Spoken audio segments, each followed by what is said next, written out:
কেন্দ্রীয় উপদেষ্টা জনাব নেসার আহমদ চৌধুরী উপস্থিত রয়েছেন, কেন্দ্রীয় সদস্য এম বর্তমানের উপস্থিত রয়েছেন, সিলেট চেম্বার জনাব সম্মানিত সভাপতি, সিলেট ফাউন্ডেশন বাংলাদেশের সম্মানিত উপদেষ্টা জনাব মৌলানা রফিকুল ইসলাম।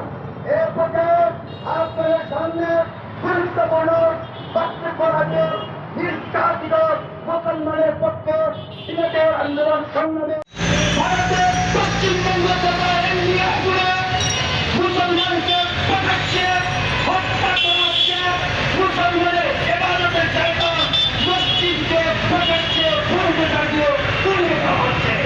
তাই পরিবারে আয়োজিত আজকের এই বিক্ষোভ পরিবার সভায় এর পর্যায়ে আপনাদের সামনে গুরুত্বপূর্ণ বক্তব্য রাখবেন দুর্নীতির মুক্তকরণ সংঘের কেন্দ্রীয় সভাপতি জনাব ইকবাল আহমদ চৌধুরী।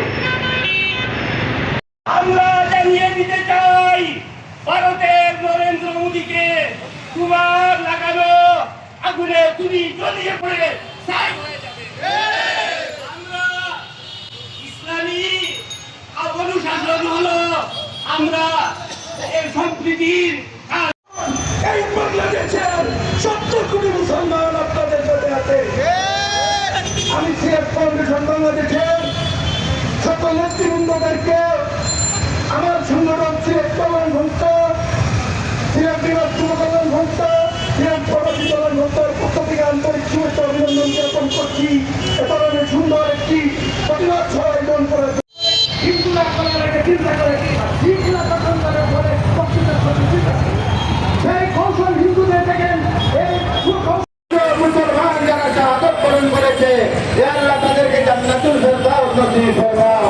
হে আল্লাহ আমার ভাই যাদের ঘর বাড়ি দোকানপাট হিন্দু উগ্রপন্থীরা দুঃসাহস করে তছনছ করে দিচ্ছে, আল্লাহ তুমি ভারতবর্ষকে হাল করে দাও।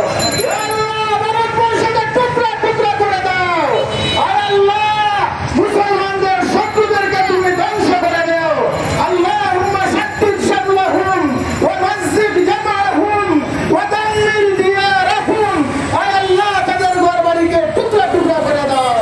আয় আল্লাহ আরহামুর রাহিমিন, আমার রহমানদার মুসলমান হয়ে আল্লাহ তুমি ইবাদত ফরমাও। ইয়া আল্লাহ ইরানের মুসলমানের উপরে ইবাদত ফরমাও, আফগানিস্তানের মুসলমানের উপরে ইবাদত ফরমাও। সমস্ত ইসলাম বিরোধী কার্যকলাপ এবং ইসলামের শত্রুদেরকে ধ্বংস করে দাও।